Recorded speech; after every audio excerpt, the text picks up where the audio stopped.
Old man, now we'll be in charge of your savings and pension, my son-in-law said triumphantly, and I just smiled as if I agreed. He and my daughter rushed to celebrate their victory, confident of my submission. But when they returned at midnight, they saw something that made them scream.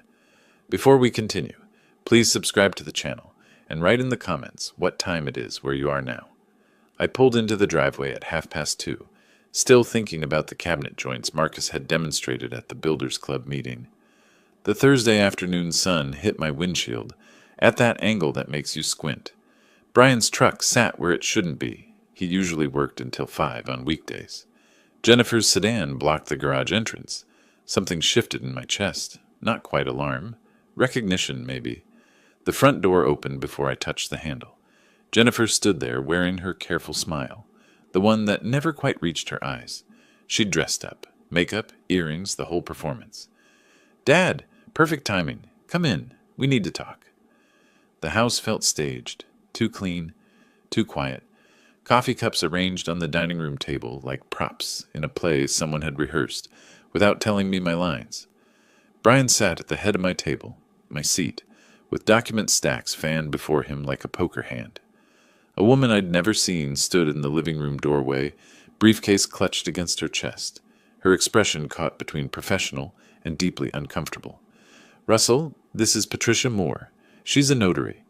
Brian gestured to the empty chair across from him. "We've been working on something important. For your protection." I remained standing, counted the papers, estimated their purpose. "Protection from what?" Jennifer touched my elbow, gentle pressure guiding me toward the chair. "From complications, Dad. Legal complications if something happened and nobody could access your accounts." "Nothing's happened." "Not yet." Brian's smile didn't move right. The edges pulled too tight. "But you're 70. Things happen." Jennifer and I consulted an attorney. A power of attorney is the smart move. The notary shifted her weight. Her eyes found the floor. I sat, not because they'd convinced me, but because standing wouldn't change what was already in motion. The setup was too complete. They'd planned this while I talked about dovetail joints with men who'd known me 30 years. "Show me." Brian slid the document across the table. Jennifer poured coffee I didn't want into a cup I didn't need. The language was comprehensive. Full financial authority. All bank accounts, investment portfolios, pension deposits. My eyes caught on what wasn't there. No property transfer, no title changes. The house remained mine. I read slowly. Let them watch me read. Brian's wrist caught the light. New Rolex, maybe $5,000. More than his sporadic contractor work could fund. A Porsche Cayenne brochure sat on the coffee table, folded to show a circled price, $89,000. Jennifer's handbag hung on her chair, designer leather with that unmistakable logo. New, expensive. "You understand what this authorizes?" The notary's voice was thin, required by law to ask. "Financial power of attorney." "And you're signing voluntarily?" I looked at Jennifer. She held my gaze, tears forming on cue. 2 years she'd lived here since her mother died. 2 years of home-cooked dinners and concerned questions about my health. The pattern crystallized, gradually controlling my mail, suggesting I skip the Builders Club when I seemed tired, monitoring my phone calls. This wasn't sudden greed. This was harvest time after a long cultivation. "Do I have a choice?" "Of course you do." Brian leaned forward. "But fighting this, refusing, that would damage relationships. Forever. Jennifer just wants to help." "We both do." The threat lived in the space between his words. "Sign or lose your daughter completely." I picked up the pen. My hand didn't shake. I signed Russell Hawkins in the careful script my mother taught me 65 years ago. The notary stamped, witnessed, dated, done. Brian and Jennifer exchanged a glance. Just a second, but their masks dropped long enough for me to see the triumph underneath. The calculation, the victory. "We're going out to celebrate." Jennifer stood, already reaching for her coat. "Morton's downtown. You should rest, Dad. Big day." "Celebrating what, exactly?" "Getting your affairs in order." Brian laughed too loud. "Finally having everything protected." They dressed quickly, changed from the staged intervention costumes into dinner clothes. Their excitement leaked through the careful words. Jennifer checked her makeup in the hall mirror. Brian jangled his keys. "Don't wait up." Jennifer kissed my forehead. Mechanical affection. We might be late. I watched them leave. Brian's hand on Jennifer's waist. Proprietary. Their voices carried through the closed door. Laughter, relief, plans. The notary gathered her briefcase. Do you need anything, Mr. Hawkins? No. Thank you for coming. She hesitated. You seemed very clear about what you were signing. I was clear. She left. I sat alone at my dining room table. Document copies scattered like evidence at a crime scene.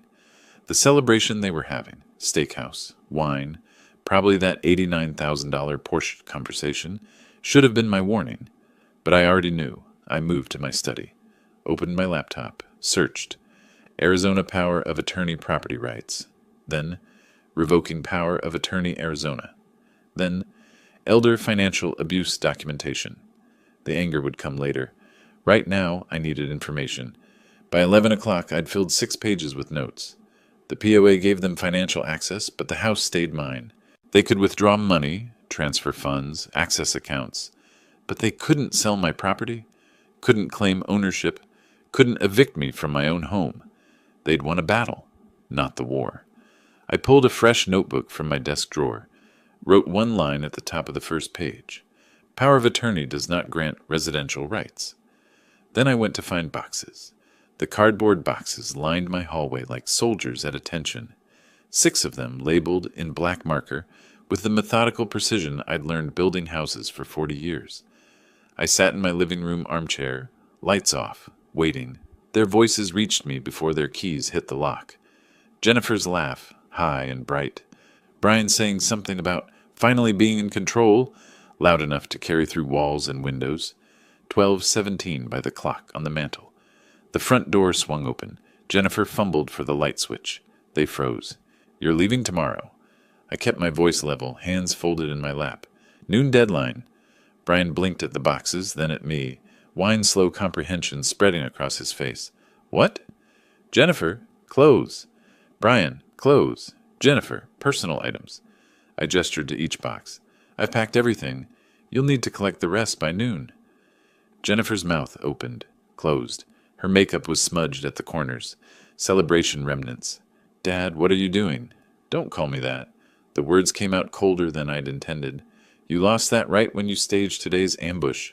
Brian laughed, disbelief mixed with whine. You're joking? Dad, come on. Read section 4, paragraph 2. What? I unfolded my copy of the power of attorney from the side table, pointed to the specific language I'd highlighted. The POA grants you financial authority. It doesn't grant property rights. This house is titled in my name. It remains in my name. You're tenants at will, and I'm terminating your tenancy. That's not how this works. Brian's voice rose, edges rough. That's exactly how it works. Consult your attorney if you disagree. He stepped forward, close enough that I could smell the wine and steak on his breath. You can't throw us out. We have the power of attorney. I didn't flinch, didn't stand. Let him loom while I stayed seated, immovable. Financial access isn't residential rights. Take the boxes. Be gone by noon. 2 years. Brian's control cracked completely. 2 years we lived here with you. Brian, stop. Jennifer grabbed his arm. No, he should know. He shook her off, turned back to me with rage, replacing the careful masks he'd worn for 24 months. You think we wanted this? In this house? Listening to your stories about construction projects nobody cares about? 2 years of pretending we gave a single damn about your health, your day, your boring life. The truth I'd suspected landed with clarity. Not pain. I'd moved past that during the 6 hours they'd spent celebrating. Just cold confirmation. I see. Those accounts, that pension, that's payment for putting up with you. Jennifer was crying now, but I couldn't tell if it was real or performed. Brian's drunk. He doesn't mean it. He means every word. So do you. That's not fair. I'm your daughter. I love you. You love my bank account. There's a difference. She tried the tactics that had worked for 38 years. Tears, trembling voice, the little girl plea that used to break through my defenses. After everything I've done, how can you say that? Everything you did was calculated. I see that now. Brian slumped against the wall, fight draining into exhausted anger. Where are we supposed to go? That's not my concern. It's midnight. You have 12 hours. Use them wisely. They stumbled to their bedroom, the guest room I'd given them when Jennifer claimed she couldn't bear living alone after her mother's death. I heard them arguing through the walls, blame shifting between them like a hot coal neither wanted to hold. I didn't sleep. Sat in my study reading Margaret Collins's contact information from the Builders Club directory. She specialized in elder law. Her office opened at 8. I called at 7:15, left a message requesting an urgent consultation. She called back at 7:45. "Mr. Hawkins?" "Margaret Collins. Your message said urgent?" "I signed a power of attorney yesterday under pressure. My daughter and son-in-law. I need to revoke it." Brief pause. Professional assessment happening in the silence. "Can you come in today? 2 o'clock?" "I'll be there." The locksmith arrived at 8:30. Jennifer and Brian were throwing clothes into suitcases, making frantic phone calls about hotels and rentals. The locksmith worked efficiently, front door, back door, garage. Didn't ask questions about the obvious family crisis. My neighbor Thomas Phillips watched from his driveway, coffee cup in hand. Our eyes met. I nodded once. He nodded back. Witness noted. By 10 o'clock, new locks gleamed on every entrance. I knocked on the guest room door. "Your keys. They work until noon. Then they don't." Brian yanked the door open, snatched the keys from my hand. His face was pale, eyes bloodshot. "You're making a mistake, old man." "The mistake was trusting you." They loaded their truck in bitter silence. Boxes, suitcases, the expensive items they'd accumulated while living rent-free. At 11:40, they were gone. The house felt larger, emptier, cleaner.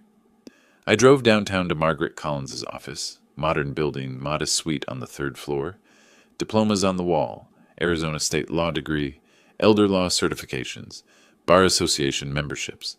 She was 52, sharply dressed, with eyes that calculated while she listened. I told her everything.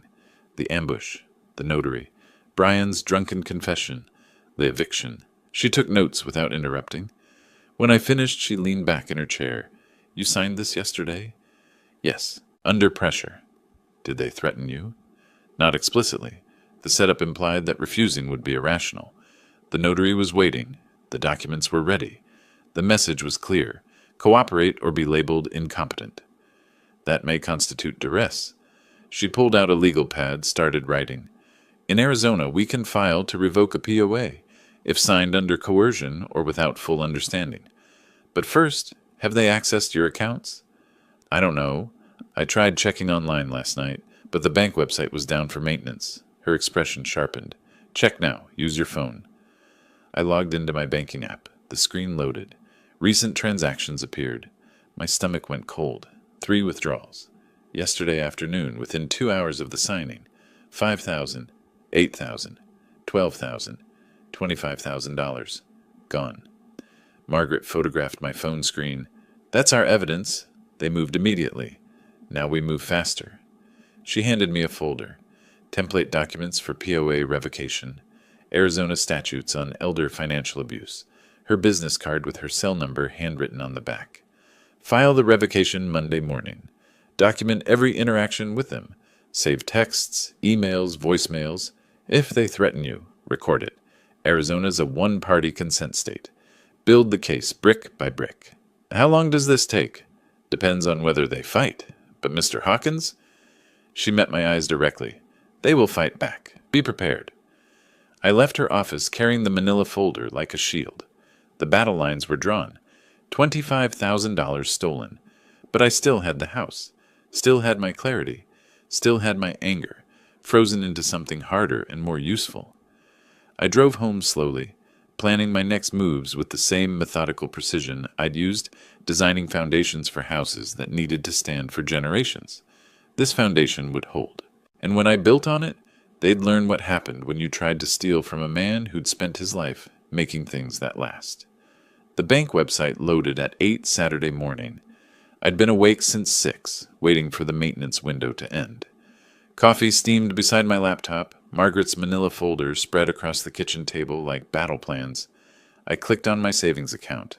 The balance froze me mid-breath.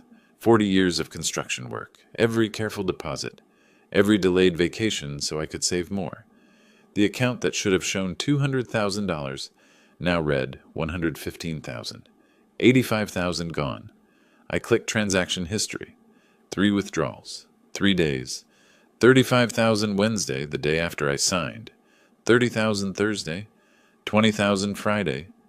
My hands shook holding the mouse. The weekend customer service number connected me to a woman whose sympathy couldn't change reality. Sir, the withdrawals were legally authorized under the power of attorney documentation filed November 15th. I see you've submitted revocation paperwork, but can you reverse them? I cannot reverse completed transactions. I can freeze the accounts to prevent future withdrawals. Freeze everything. That will temporarily freeze your access as well until the revocation processes. Are you certain? The answer stuck in my throat. My own accounts, locked because my daughter had legal authority to steal from them. I'm certain. I called Margaret's cell. She answered on the second ring. Russell? They took $85,000. Silence stretched between us. Then, I'll meet you at my office, 11 o'clock. Margaret's weekend jeans and blazer combination looked wrong in her professional office, but her focus was sharp. We spread my printed bank statements across her conference table. They moved fast. She highlighted each withdrawal with yellow marker. 3 days. 85,000. Can we get it back? She set down the marker, met my eyes directly. Legally? Yes, we can pursue it. Practically? That depends on whether they still have it. What do you mean? Money is liquid, Russell. They could have spent it, transferred it to accounts we can't trace, hidden it. Even if we win a judgment ordering them to return it, collecting might be difficult. So they just get away with it? No. We fight. But you need to understand, this will take time, cost money, and have no guarantees. I drove home through streets decorated for holidays I wouldn't celebrate. Inside my empty house, I pulled a 3-ring binder from my office closet, bought sheet protectors at the drugstore, started organizing everything chronologically. Bank statements first, then Margaret's notes, the POA document, printed emails, every interaction documented, every theft highlighted, every lie preserved, control when everything felt chaotic. Tuesday brought legal papers. Brian's attorney claimed 2 years of caregiving services, 3,000 hours at $15 hourly, justifying $45,000 in compensation. Absurd mathematics covering naked theft. Margaret's response was surgical. She attached evidence I'd provided. Utility bills, property tax statements, grocery receipts. I'd paid every household expense while they lived here. $4,500 monthly for 24 months. $108,000 in free housing and living expenses. They hadn't cared for me. I'd subsidized them. Wednesday, my cousin Patricia called from California. Russell, honey, Jennifer sent an email. She's worried about you. I'm fine, Patricia. She says you're having memory problems, that you accused her of stealing when she was just helping with your finances. Did she mention the $85,000 she withdrew without asking? Silence. I'm not losing my memory.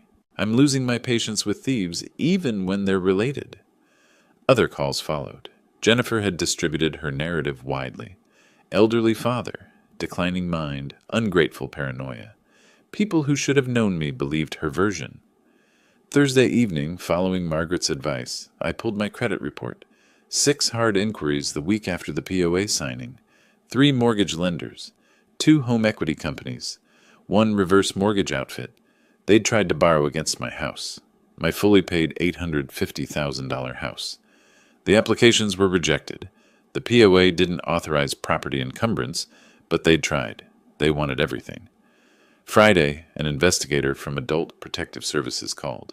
Professional, overworked, realistic. Mr. Hawkins, I'm opening an investigation based on your attorney's complaint. However, I need to be honest. These financial cases are complex and take time. We'll interview everyone, review documents. The process typically takes 3 to 6 months. 3 to 6 months. We can refer to law enforcement if we find criminal activity, but we can't order them to return money. I'm sorry. Justice moved like concrete setting. Slow, inevitable, but painfully, frustratingly slow. That night I sat alone with my evidence binder, pages of highlighted theft, proof of calculated plunder. Brian's text from earlier glowed on my phone. You'll regret this. We'll take everything in court. I saved it. Screenshot, timestamp, added to documentation. But doubt crept through the gaps in my certainty. This was my daughter, the child I'd raised, sent to college, walked down the aisle. Maybe they did deserve something for living with me. Maybe I was being vindictive. Maybe... No. I stopped that spiral. Opened the binder to the bank statements. 35,000, 30,000, 20,000. Not caregiving expenses, not household contributions. Theft. They'd made their choice. Calculated, deliberate, complete. Now I'd make mine. The official bank statement arrived in Saturday's mail. Thick envelope. December's transactions printed in official format. I sat at my dining table with my laptop open, printer ready, Margaret on speakerphone. Read me the December 16th transaction. Wire transfer, $12,000 to Majestic Getaways Travel. The day after the POA was signed. Yes. What's the transaction description say? Cancun resort package. 2 travelers. Margaret's pause held weight. They bought a vacation to Mexico with your retirement savings the day after getting your power of attorney. We can work with this, Russell. I created a spreadsheet. Date, amount, merchant, category.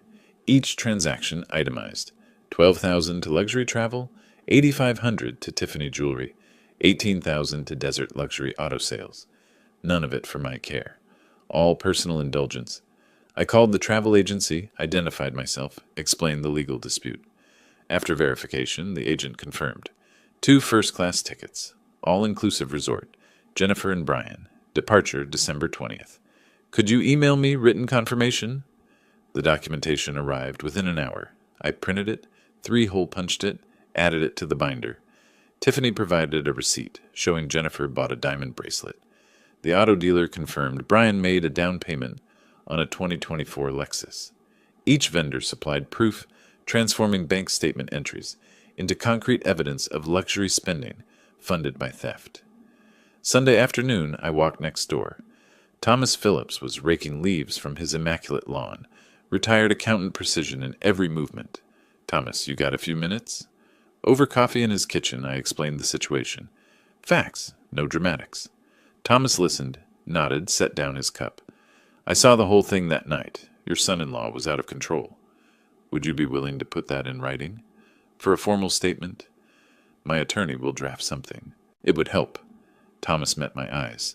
Russell, you've been a good neighbor for 15 years. If your family is stealing from you, I'll say what I saw. Nobody should face that alone. Monday morning, I drove to a home security store. Purchased a Ring doorbell camera system with motion detection and cloud recording. Installed it myself. 40 years building houses meant I could certainly install a doorbell camera. Margaret had predicted, they'll come back. They won't be able to resist. When they do, you'll have video proof. Wednesday night, 11:47. My phone buzzed. Motion alert. I opened the app from bed. Brian's truck in my driveway. Brian approaching my door, trying the handle. Locked. He pounded with his fist. The camera captured his face clearly. Angry, possibly drunk. I know you're in there, Russell. You can't hide forever. That money is ours. I watched from my phone as he shouted, kicked the door, eventually left. 3 minutes of video automatically saved to cloud storage. Perfect evidence. Time-stamped. High definition. Self-incriminating. Thursday brought a process server with legal papers. Jennifer's attorney had filed a petition for emergency guardianship. I read it standing in my doorway, feeling something cold settle in my chest. Respondent has demonstrated significant cognitive decline, including paranoid ideation, impaired judgment, and inability to manage financial affairs. My daughter was trying to have me declared incompetent, not just stealing my money, stealing my independence, my dignity, my legal rights. Margaret's voice was tight when I called. It's a strategic move. If she can get guardianship, she controls everything. But Russell, she's made a mistake. This requires a psychiatric evaluation, and you're going to pass it. Dr. Eleanor Wright's office occupied the 3rd floor of a medical building downtown. She was 60, gray-haired, professionally neutral. The evaluation lasted 3 hours. Memory tests, recall lists of words, draw a clock, count backward from 100 by sevens, reasoning problems, questions about daily functioning. Mr. Hawkins, why are you here today? My daughter filed a petition claiming I'm mentally incompetent. I'm here to prove I'm not.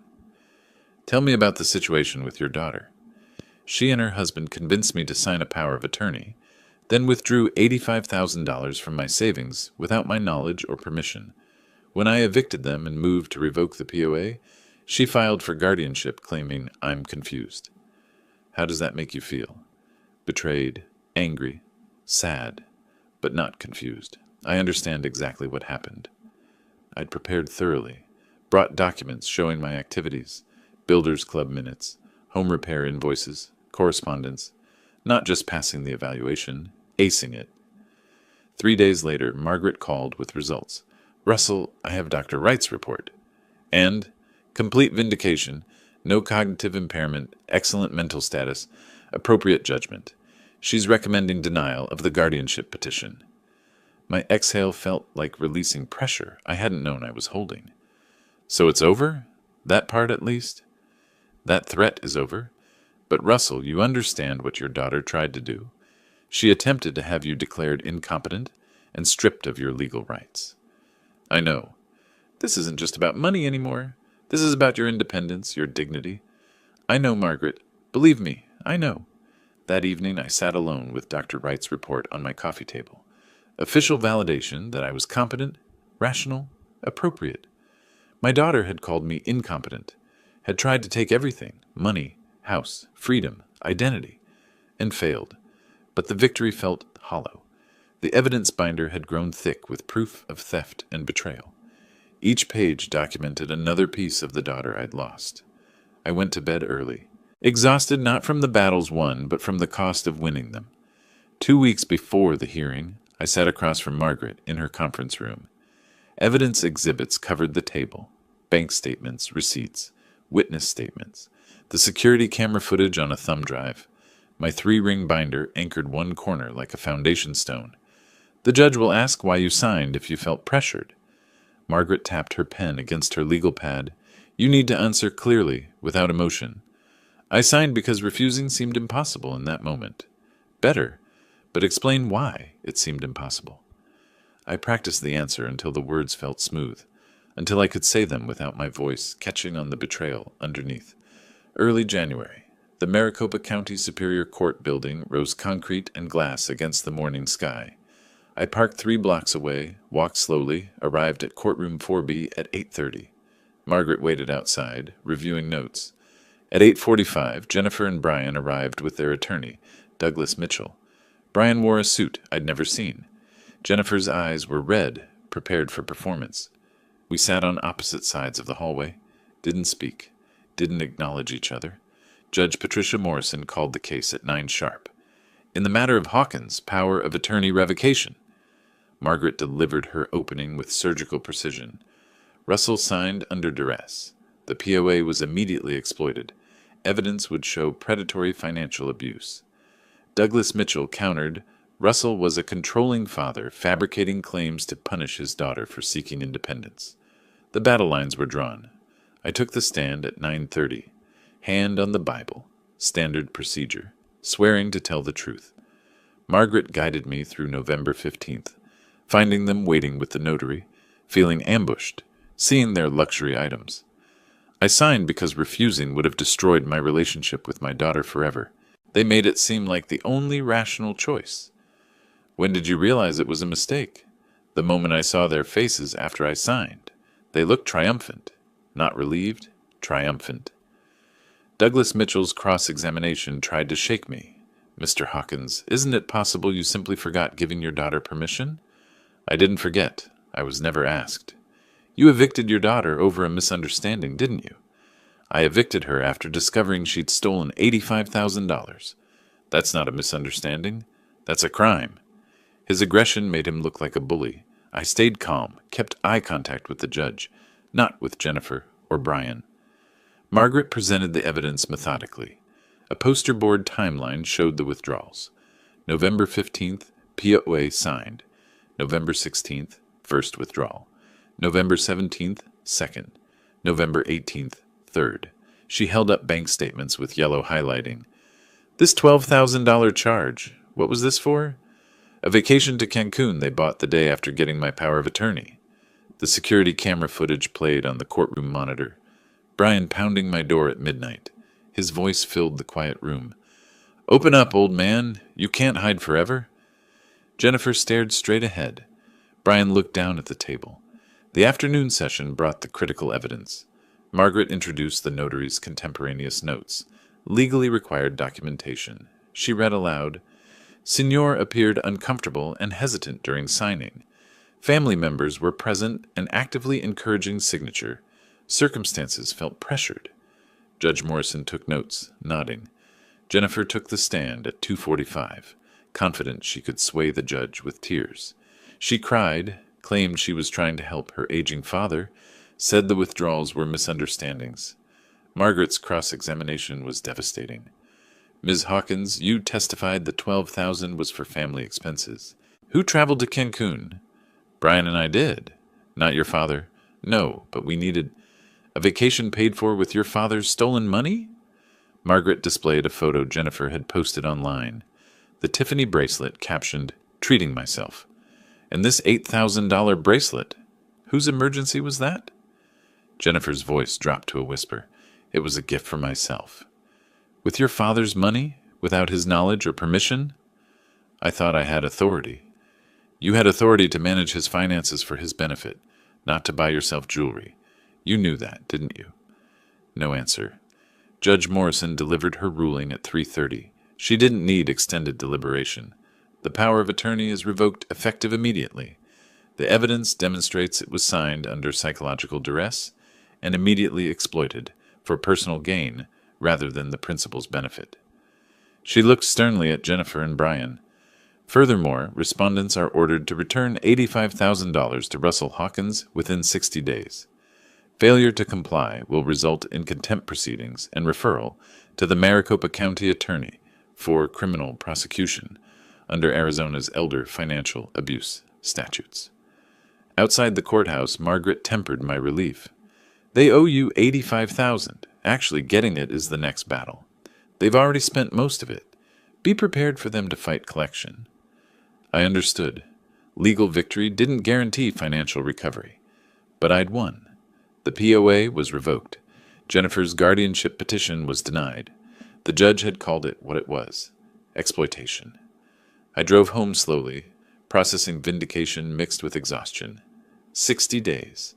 The countdown began. 2 weeks passed. 45 days remained on the 60-day deadline. I'd received no communication from Jennifer or Brian. No payment, no acknowledgement they'd even heard the judge's order. I called Margaret from my home office. "They're ignoring it." "Then we enforce. I'm filing for asset seizure this afternoon. They bought things with your money. We'll take those things back." Margaret's paralegal ran comprehensive searches. DMV records showed a 2024 Lexus ES 350 registered to Jennifer on December 18th, 3 weeks before the hearing. Purchase price, $47,000 from Desert Luxury Auto Sales. They'd known a judgment was coming. They'd tried to convert cash into an asset. Margaret filed the seizure motion immediately. Judge Morrison's order came back within 2 days. Vehicle seized to satisfy judgment. Sheriff authorized to execute. The next morning, a sheriff's deputy and tow truck arrived at Jennifer and Brian's apartment. Jennifer was at work. Brian was home. Within an hour, Brian drove to my house in his old pickup, parked in my driveway, started shouting from the sidewalk. "Russell, get out here! You took Jennifer's car. She needs that for work." I watched through the living room window, didn't respond. Thomas Phillips came out next door, watching. Mrs. Rodriguez across the street called the police. Brian's shouting continued. Incoherent rage about unfairness, vindictiveness, family betrayal. 2 Scottsdale officers arrived 15 minutes later. The senior officer, Martinez, was calm and clear. "Sir, there's a valid court order for that seizure. It's legal. Now I see you've been warned before about harassing Mr. Hawkins. You need to leave this property immediately." "Or what? Or I arrest you for criminal trespass and harassment. Leave now, or leave in handcuffs." And Brian left, tires squealing. Officer Martinez took my statement, documented the incident. The next afternoon, Jennifer came alone. First direct contact since the hearing. She rang the doorbell. stood on my porch, looked genuinely distressed. Makeup smeared, eyes red, clothes rumpled. I opened the door slightly. Chain still latched. Dad, please. Just 5 minutes. What do you want, Jennifer? Her prepared speech tumbled out. Brian manipulated her. She never wanted any of this. She's my daughter and deserves another chance. The car seizure destroyed them financially. Looking at her crying, I felt the parental instinct war with justified anger. She's my daughter. I raised her. Part of me wanted to believe her, to fix this. My hand moved toward the chain lock. Then memory flashed, her cold smile after the POA signing. The guardianship petition calling me incompetent. 85,000 gone in 3 days.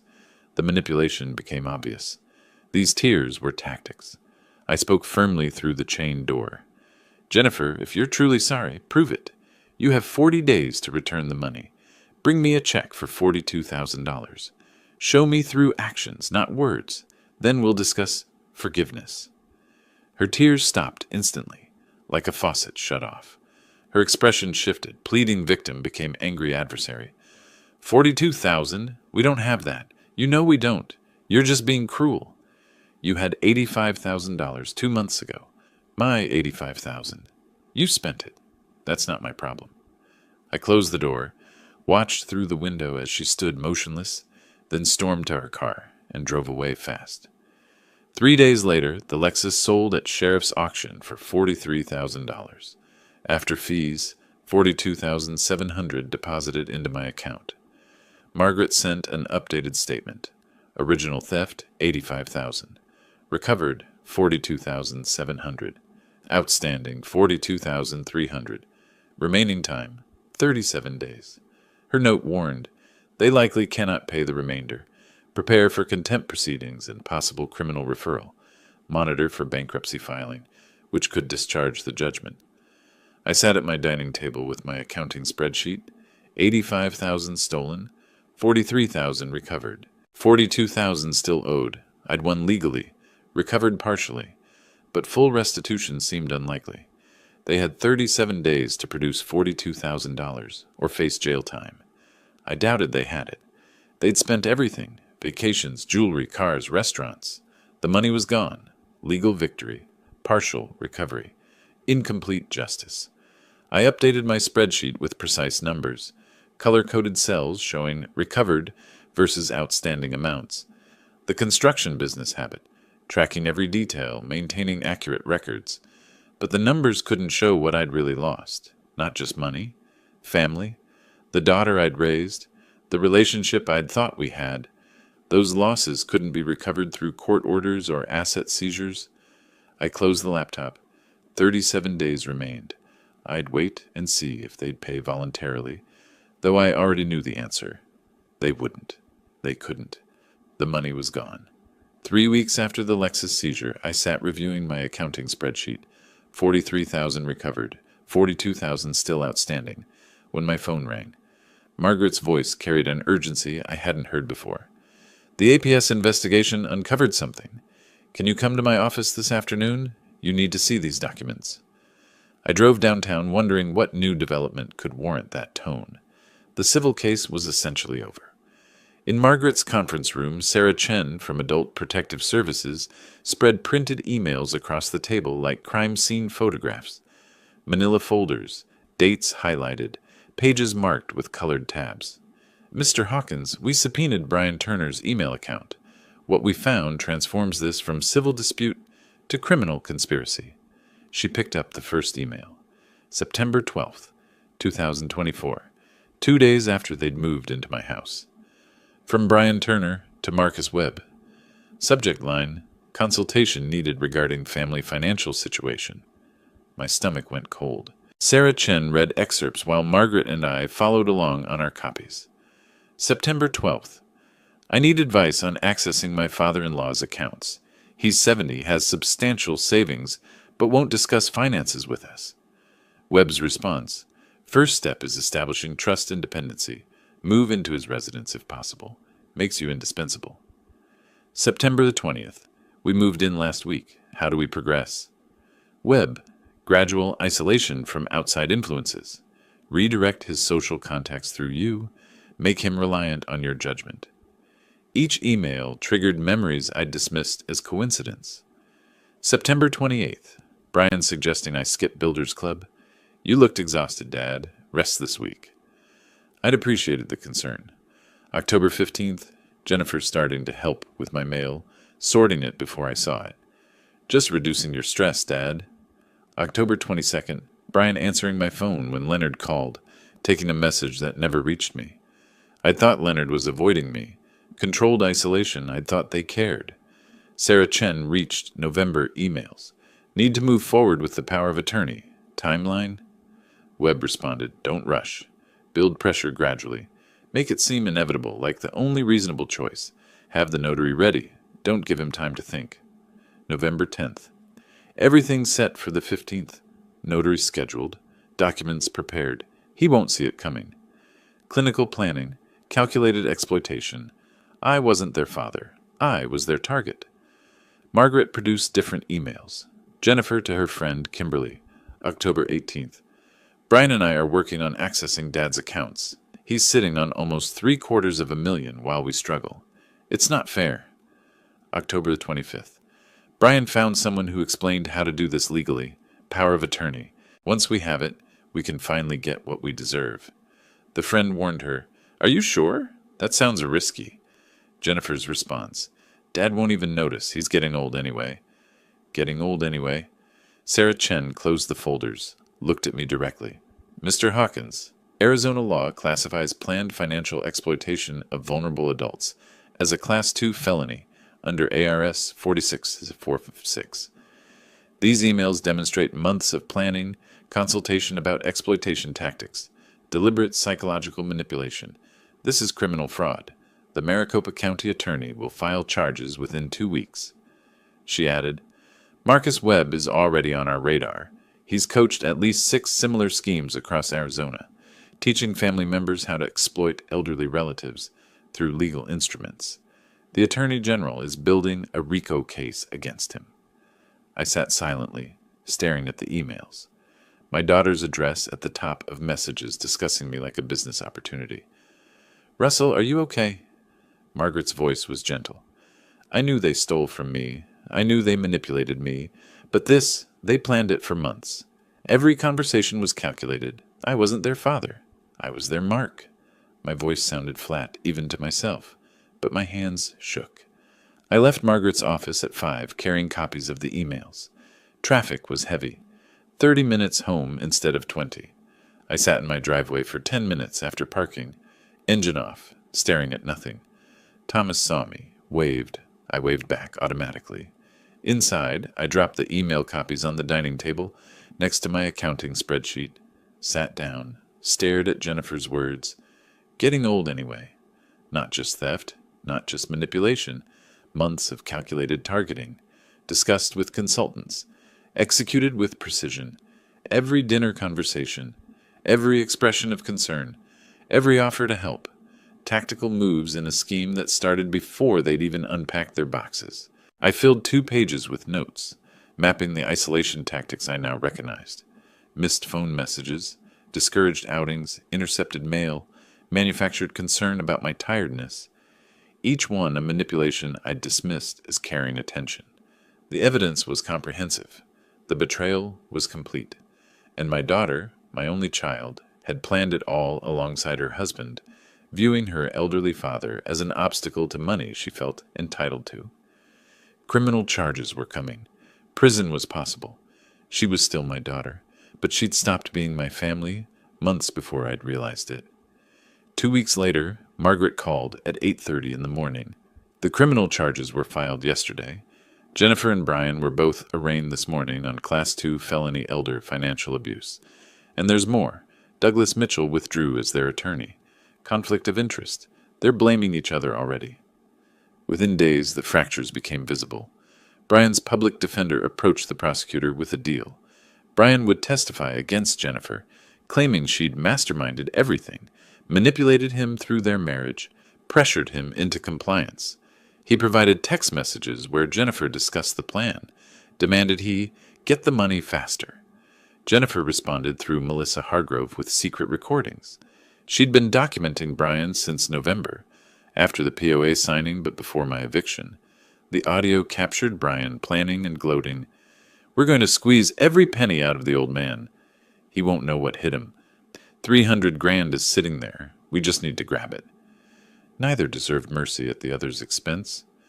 A week after the arraignment, Margaret arranged a meeting with Assistant County Attorney Laura Sandoval. Her office occupied the 4th floor of the county building, utilitarian furniture, case files stacked on every surface, conviction statistics framed on the wall. Laura was 42, sharp, experienced in financial crimes. She spread both sets of evidence across her desk, Brian's texts, Jennifer's recordings. "Mr. Hawkins, they're both guilty. The email evidence proves joint planning and execution. I'm not playing their blame game." She leaned back in her chair. "But I'm also practical. Trials are expensive and uncertain. I'm offering both the same plea bargain." Then she asked directly, "Do you want your daughter to go to prison?" I sat silently. Margaret didn't prompt me. This was my choice. I want justice. I want my money back. I want them held accountable. I paused, choosing words carefully. But if accountability can happen without prison, through probation, restitution, public record, I can accept that.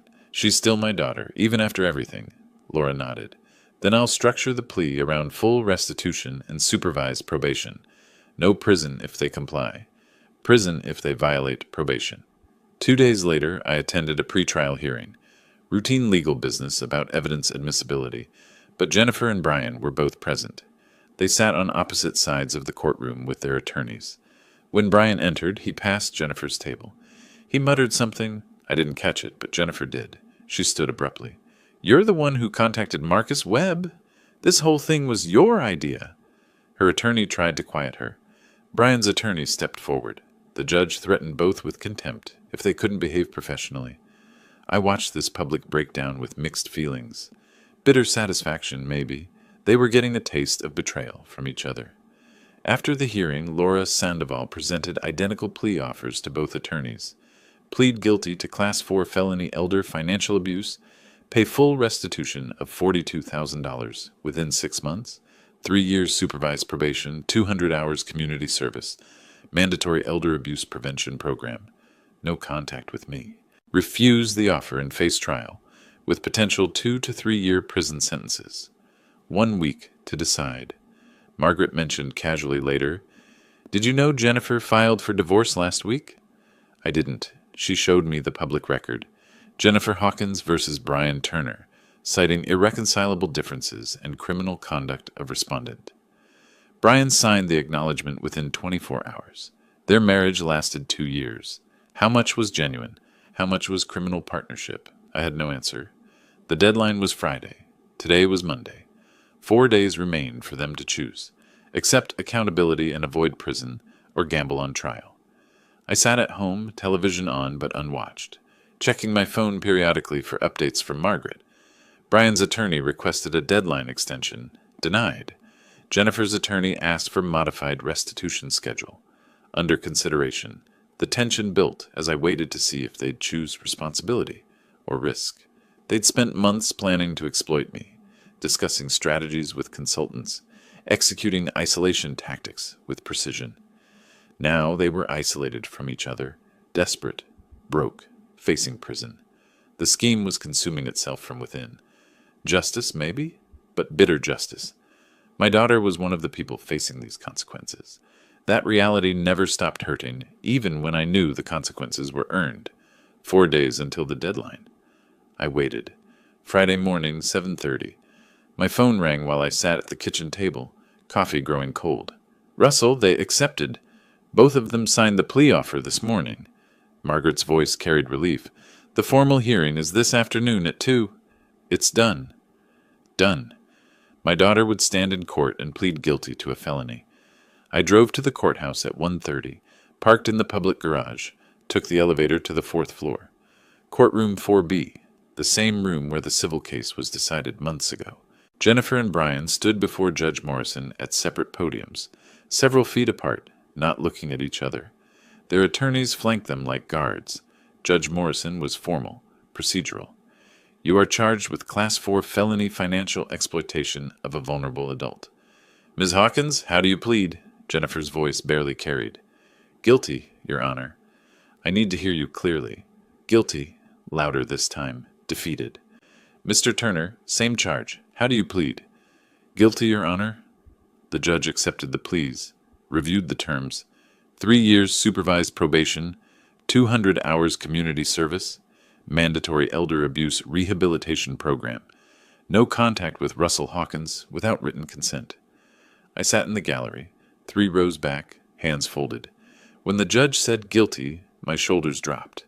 Tension I didn't know I was carrying released. Over the following week, Margaret kept me updated on their desperate scramble to raise $42,000, the amount still owed after the Lexus recovery. They sold everything.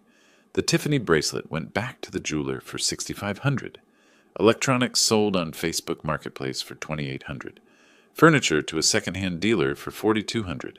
The math didn't add up. They were selling at fractions of purchase prices, raising maybe $15,000 total. Brian's parents mortgaged their home in Tucson, $30,000 to keep their son out of prison. Margaret received the cashier's check the following week. Full restitution paid, she told me over the phone. $42,000 plus. The Lexus proceeds equals $85,000. You're financially whole, Russell. Financially whole. The words felt hollow. Within days, consequences cascaded. Jennifer's employer terminated her. Quarterly background check revealed the felony conviction. Her marketing coordinator position, $38,000 annually, gone. Brian's sporadic contractor work dried up completely. Nobody hires convicted financial criminals. Their apartment in North Scottsdale became unaffordable. They moved to a budget complex near 83rd Avenue, a rough neighborhood, 1-bedroom unit for $950 monthly. The social death followed. Friends stopped calling. Jennifer's social media went silent, then disappeared entirely. Accounts deleted. Invitations stopped. They became pariahs. Early March brought a probation compliance hearing. I attended, not required, but I wanted to see the process working. As I left the courtroom, Jennifer stood in the hallway with her attorney. She saw me, broke away from Melissa Hargrove's restraining hand, stepped toward me. I hope you're satisfied. Her voice echoed in the marble corridor. People stopped, watched. You've destroyed your only daughter. Was it worth your precious money? I waited until she finished, then spoke calmly, projecting just enough to be heard. Jennifer, I didn't destroy your life. You made choices. To plan theft. To manipulate me. To steal money you didn't earn. Every consequence you're experiencing is the direct result of those choices. I simply refused to be your victim. Her face crumpled, rage and pain mixing together. If you want to blame someone, look in a mirror. Melissa Hargrove pulled her away firmly. I turned toward the elevator, knowing those were the last words I'd ever speak to my daughter. That evening I sat at my dining table with my laptop, the same table where this began 4 months earlier with the POA ambush. My spreadsheet showed the final accounting. $85,000 stolen, $43,000 recovered through Lexus sale, $42,000 restitution payment, total recovered $85,000, 0 balance owed. The numbers balanced perfectly. But the cost column couldn't be quantified. A daughter lost, a family destroyed, a betrayal that could never be undone. I'd recovered every dollar. My house was mine alone. My accounts were secure. But sitting in the empty house that evening, I felt the weight of what victory had cost. Justice achieved, family destroyed. The spreadsheet showed financial recovery. But no spreadsheet could account for the losses that really mattered. I closed the laptop, sat in silence, processed the hollow feeling of complete victory. 2 weeks later, mid-March, I woke on a Saturday morning to genuine peace. Not the tense silence of recent months, but actual quiet. I made coffee, took it to my back patio, watched the sun rise over the desert mountains. No legal updates to check, no court dates pending, no crisis demanding attention. The battle was over. Thursday, I returned to the Builders Club meeting for the first time since September. 7 months absent. When I entered the restaurant's private room, Leonard waved me over. "Russell, where have you been?" "Family situation. It's resolved now." They understood the tone, didn't push. The conversation shifted to a commercial project debate. I contributed my opinion. Normal felt therapeutic. Leonard called later that week. Lunch? We met at the Mexican restaurant on Saturday. Over enchiladas, Leonard said, "I called you last October. Left a message with Brian. You never called back." Another manipulation revealed, even now. I never got that message. He was controlling communications. It's over. Leonard nodded. Good. I missed our conversations. We talked about everything else. Sports, his grandkids, normal life. The friendship resumed without dwelling on trauma. Tuesday afternoon, Thomas Phillips knocked on my door. We sat at my kitchen table with coffee. "I don't need details," Thomas said carefully, "but you handled a difficult situation with integrity. Thank you for the witness statement. That mattered." Thomas waved it off. "Neighbors help neighbors. You did the right thing even when it was hard. The right choice isn't always the easy one. No. But that's why integrity matters. Anyone can make easy choices." Wednesday morning, Margaret's email arrived. "Russell, thought you'd want to see this." The attached article from the Arizona Republic described an uptick in elder financial abuse prosecutions in Maricopa County. 3 new cases filed recently, all citing one case's successful outcome for encouraging other victims to report. One victim quoted, "I was ashamed to report it. He's family. But reading about that other case showed me family doesn't excuse theft. I filed charges." My case, my fight. Helping others find courage. I read it 3 times. My personal nightmare had meaning beyond myself. The suffering wasn't pointless. Thursday, I searched online for Grand Canyon lodges. Found a small place on the South Rim. Booked a cabin for a week in April. I called Leonard. "Remember you said you'd never been to the Grand Canyon? Want to go with me next month?" He laughed. "I'm 72. When else am I going to go?" "Yes." Planning felt like reclaiming life. Choosing joy despite loss. Friday evening, I stood on my patio watching the sunset. The mountains turned gold, then purple, then dark. I was alone. Jennifer was gone, barred from contact, full of hatred. My wife was dead. My house was empty except for me. But I was standing in my own home, financially secure, legally victorious, dignity intact. I thought about the alternative. If I'd done nothing, they'd have taken everything eventually. Drained my accounts, mortgaged my house, left me destitute. Fighting was brutal, but necessary. I chose justice over easy peace. As stars emerged in the Arizona sky, I remained on the patio, empty coffee cup in hand. I'd survived the worst betrayal imaginable, my only child deliberately exploiting me. The cost was immense. A daughter lost forever. Family destroyed. Trust shattered. But I kept my dignity, refused to be a victim, held them accountable, recovered everything material, and somehow my suffering helped others. 3 families protecting themselves because I showed it's possible to fight and win. The victory was hollow, but it was still victory. Justice was served, even if happiness wasn't restored. I turned and walked back into my house, my sanctuary, my peace, and closed the door. If you like this story, please like this video, subscribe to the channel, and share your impressions of this story in the comments. To listen to the next story, click on the box on the left. Thank you for watching.